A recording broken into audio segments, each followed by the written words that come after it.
If you weren't the CEO's daughter, I wouldn't date you. Such a plain girl like you. He said that and drenched my head in beer. His abusive words wouldn't stop. Maybe he had too much to drink. I couldn't believe the situation I was in, and I just stood there, unable to respond to his insults. My apologies for keeping you waiting. But his complexion changed at the sound of a voice from behind.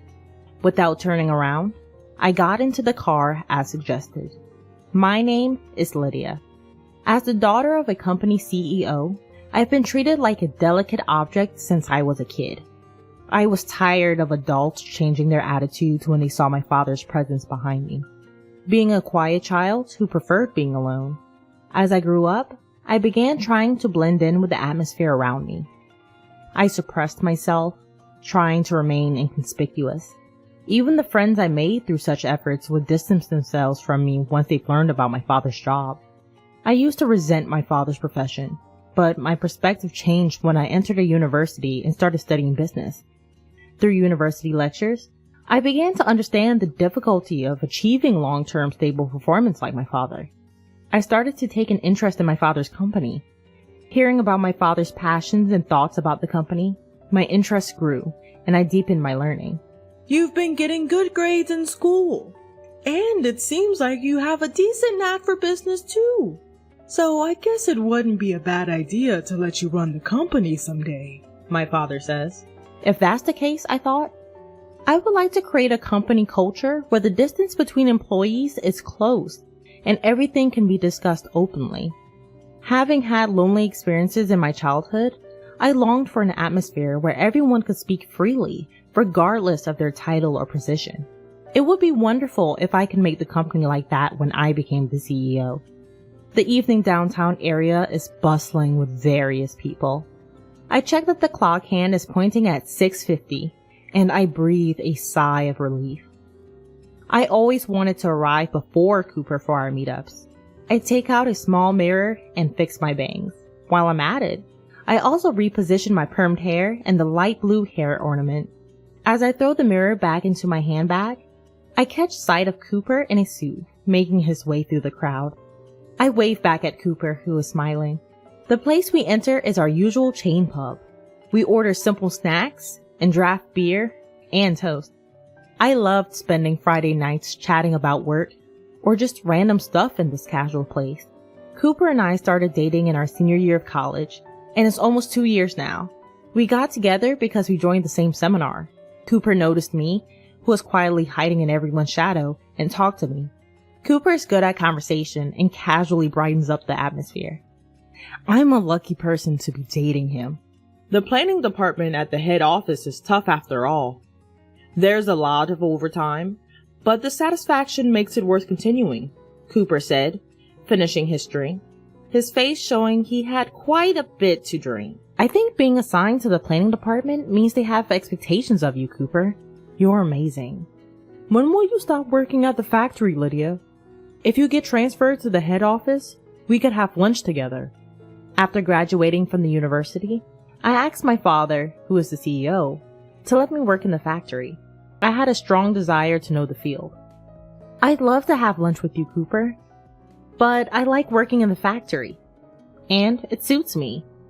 Really? I think you're more suited to working at the head office, dressed up and not in work clothes. Cooper looks at me, as if gauging my reaction. That's not true. I feel comfortable in my work clothes, Cooper. Can we order more food? I'm getting hungry. Something feels off. I managed to sidestep it, but lately, I have the feeling that Cooper wants to say something. Could he have found out that I'm the daughter of the CEO? The thought suddenly crosses my mind, and I feel a chill down my spine. I'll remember how my friends drifted away once they found out I was the CEO's daughter. I didn't want to go through that again. I couldn't tell Cooper that I was the CEO's daughter, and he must never find out. Being swayed on a sparsely populated down train, I was gazing out the window. Enjoying the scenery beyond the glass was my daily routine during my commute. It's a beautiful Monday. As the train moves, The scenery changes from a landscape lined with gray buildings to one rich with greenery and trees. My stop is soon after we cross a particularly large river. The river's surface shimmers, reflecting a vibrant blue. I catch a glimpse of a middle-aged man and a puppy crossing the bridge, their figures shrinking in the distance. "Good morning, Lydia. You're early." I was greeted by a coworker as I exited the station gates. "Good morning. I always come at this time on Mondays." It's Austin, 2 years older than me. He's a friendly person who started talking to me on my first day at work, and he's been very helpful in many ways. We make small talk as we head to the factory. After getting prepared and arriving at my post, the workday begins. It was supposed to be a usual day with usual tasks.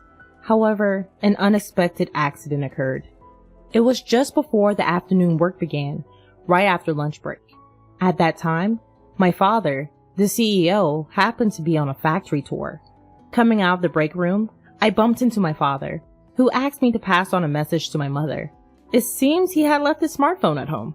He said he could have sent the message from his computer, but it would have been a hassle, so he was glad he could ask me. After sending off my father to the workshop, I turned around, and to my surprise, there was Austin. He was peeking through the conference room door, which was half open. "Wait, Lydia, you're the CEO's daughter?" What should I do? Austin had asked me. I tried to hastily make an excuse, but nothing comes to mind. Regret over casually chatting with my father wells up. Austin is sure to change his attitude towards me from now on. Word might spread around the factory, and everyone might start keeping their distance from me. Various thoughts swirl around, and I'm left stammering. Then Austin says, "If that's the case, there's something I'd like your help with, Lydia. There are various systems I want changed. Could you tell the CEO for me?" I was taken aback by Austin's unchanged demeanor, but I found myself interested in what he was talking about. "What kind of systems are you talking about?"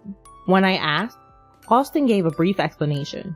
I wanted to know more, but it was almost time for work to start. We decided to discuss the details after work and return to our posts. We both hurried to our respective workstations. Even after finding out I was the CEO's daughter, Austin didn't change his attitude towards me. On the contrary, he acted as if it was no big deal. I felt a weight lift off my shoulders as I climbed the stairs to the workshop. Now, I'm sitting across from Austin at a fast food restaurant near the station. Our conversation from earlier in the day has taken an unexpected turn. To put it bluntly, Austin's hope was for decision-making power to be given to the factory floor. He explained that in the current system, any changes to the standard manual requires approval from headquarters. This is necessary even for the most minor changes. After the factory submits a request for approval, an inspection is conducted by headquarters. It then takes time to receive approval.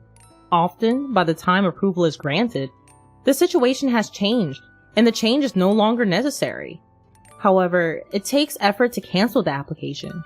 While finishing his double cheeseburger, Austin said, "So, Lydia, I was thinking of asking the CEO, but that's impossible, right?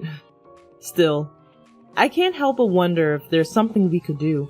I was hesitant. I wasn't sure if this was something I could ask my father. Well, asking the CEO might be difficult, but it does seem like the situation should be changed. Right? You think so too? Let's take action. Let's document all past incidents and submit them. We can express our hopes and have them considered at headquarters. I wonder if it will work. Seeing Austin's uncertainty, I start trying to persuade him. Let's just give it our best shot. Well, nothing's gonna change if we just sit here talking about it. Starting the next day, we involved our superiors and began gathering information from around the factory. It was tough to juggle with our daily tasks, but our diligent efforts paid off, and we finished the document several months later. We entrusted it to our superiors to match the timing of a general meeting at headquarters, and took a sigh of relief. While I was drinking a canned drink and taking a break, a colleague came up to me. "I heard you finished the document. Good job!" Since we had gone around all the departments in the factory gathering information, everyone knew what was going on. We finally finished. I hope this brings about change. I'm sure it will be fine. But I was surprised by your initiative, Lydia. You really do have the CEO's blood in you. Wait, how do you know about that? Sorry, I heard it from Austin. I was curious about why you were taking action. Don't worry, I'm the only one who knows. Is that so? Although I felt a bit complicated, I thought my colleague was telling the truth. It'd be great if you became the CEO, Lydia. You're very diligent and hardworking, and you really went above and beyond for the factory this time. I could never be the CEO. When I laughed it off, my colleague laughed along, saying, I guess so. This person, with laughter lines appearing at the corner of his eyes, is a veteran who has been working at the factory for more than 20 years. He, like Austin, treated me with a consistent demeanor, a constant calmness and brightness that never changed.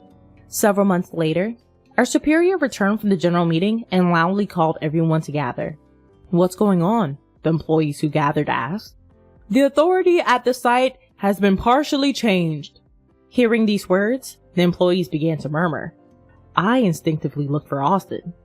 Then, on the outskirts of the crowd, he noticed my gaze and responded with a triumphant pose. Although not all of our wishes were granted, it seemed fair to say that nearly half of them were. That day, everyone took turns congratulating me, and I felt very happy. Filled with a sense of achievement and even more motivation, I am enjoying fulfilling days. Then, one day, I was called to headquarters by my father. Wondering why he called me out of the blue, I leave my afternoon work behind and head to the headquarters. Once I enter the CEO's office, my father praises my recent accomplishments. Though I didn't mention anything to him, he seemed to have looked into the situation. Apparently, this incident significantly boosted the company's numbers, and after my father had a good laugh, he made a serious face and said to me, Lydia, you have a sense for management and vitality. How about you start taking over the role of CEO in earnest? Hearing my father's words, I thought that I wanted to give it a try.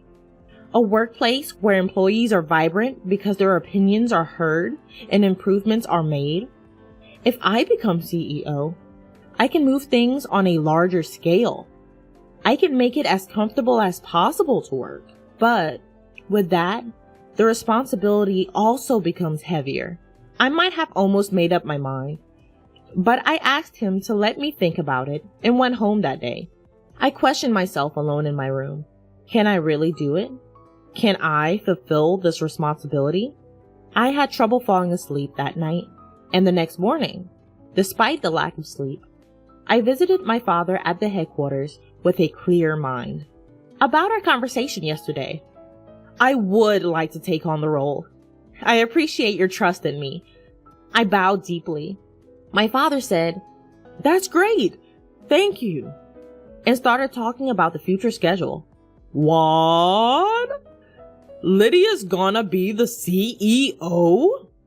Austin, please don't raise your voice so much. Only Austin and I were in the break room during lunch break. Thinking the timing was just right, I told him about my decision to become CEO. Sorry. But I never thought you'd really become CEO. Everyone will be surprised. That's the thing. I think I'll be transferred to the headquarters soon, and I've been worried about how to explain it to everyone. Why not just tell them the truth? I'm a little scared to tell them I'm the CEO's daughter. Taking a deep breath, I shared the events of the past, about how close friends had drifted away, the sadness I felt when people were distant with me, and about my childhood when I tended to close off my heart. Austin, who listened to my story with compassion, said this, There might be people who can't interact with you the same way as before, Lydia. We can't know for sure. But everyone knows how hard you've worked this time. I think they trust you. Plus, surprisingly, many people might not change their attitude. Could that be true?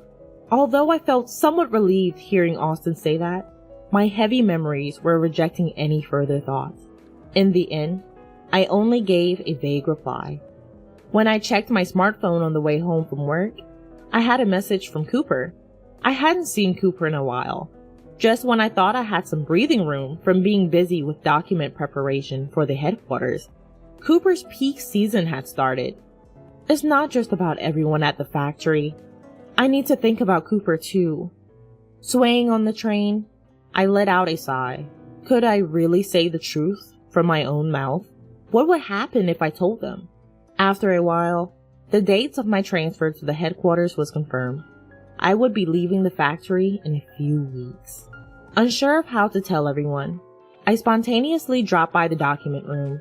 In the dusty room where various documents were stored, I opened a cardboard box near the entrance and pulled out a thick bundle tied with a black string.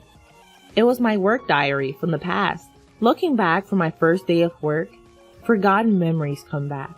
The times when I was a novice who knew neither left nor right.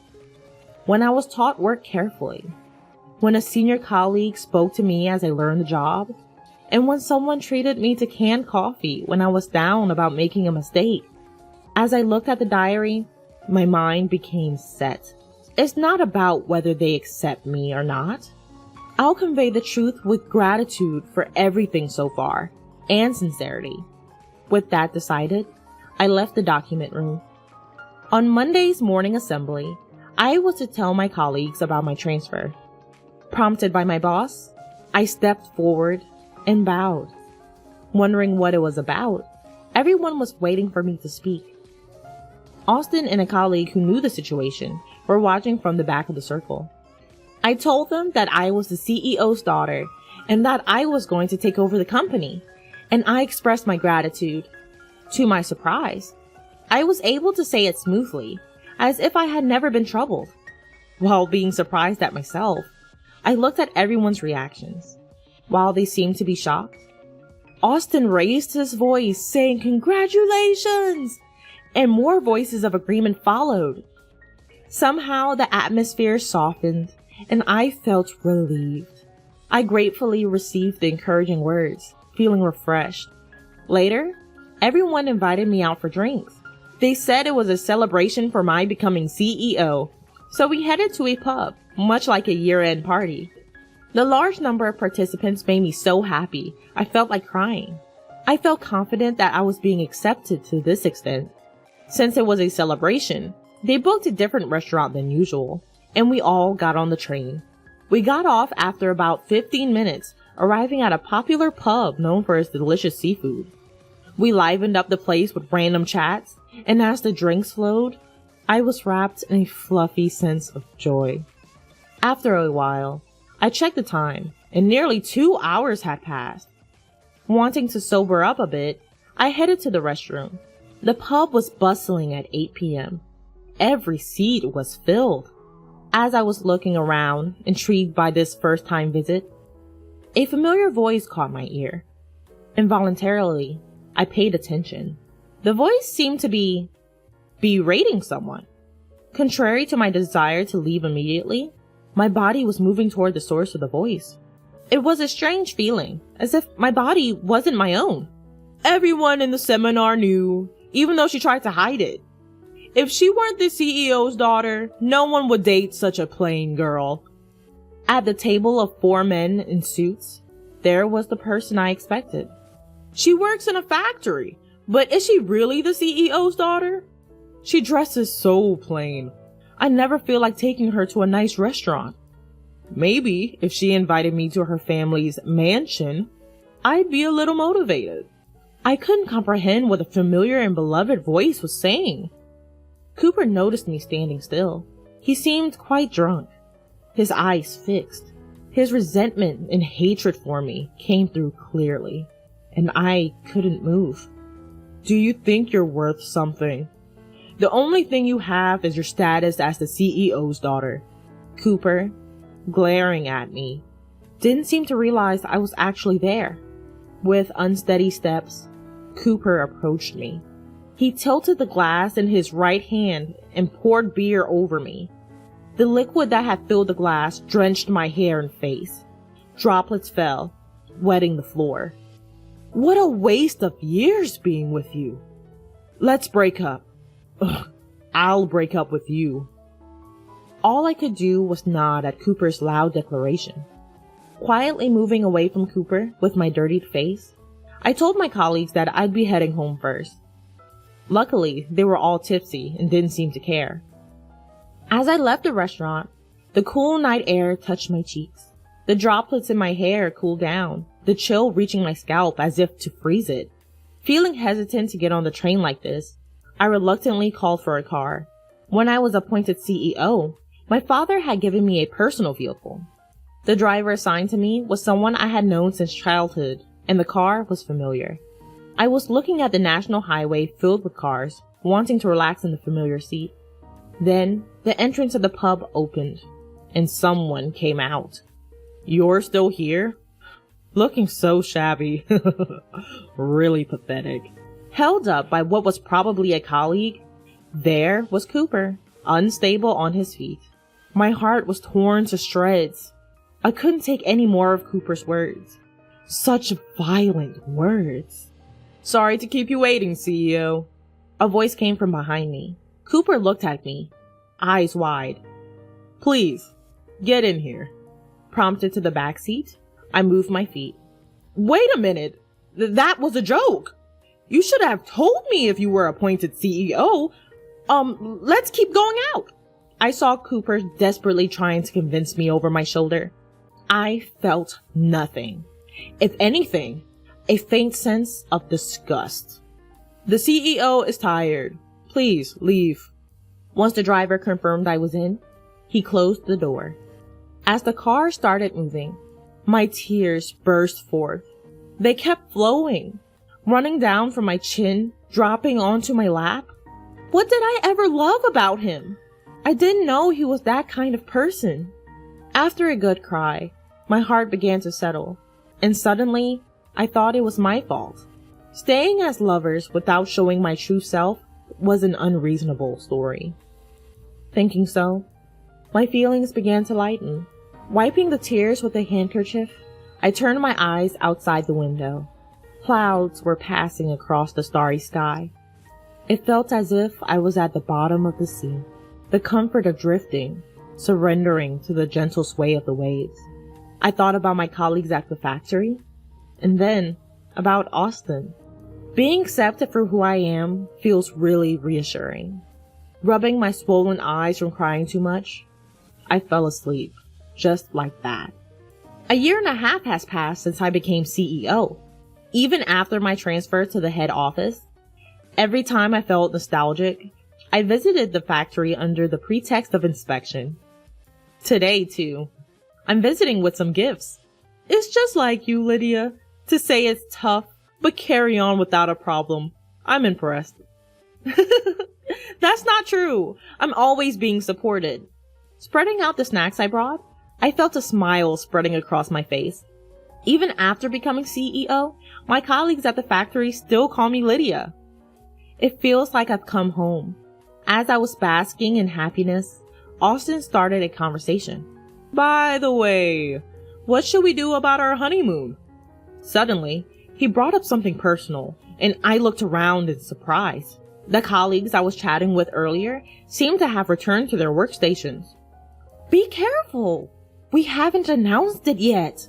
After my transfer, we became even closer from frequent visits to the factory, started dating, and finally got engaged last month. It's okay. I checked and no one's around. Where do you want to go? Do you prefer overseas? I'd like to go to the sea. My mouth moved before I could think. Why was that? I had always thought that if I were to go with Austin, I'd want to go to the sea.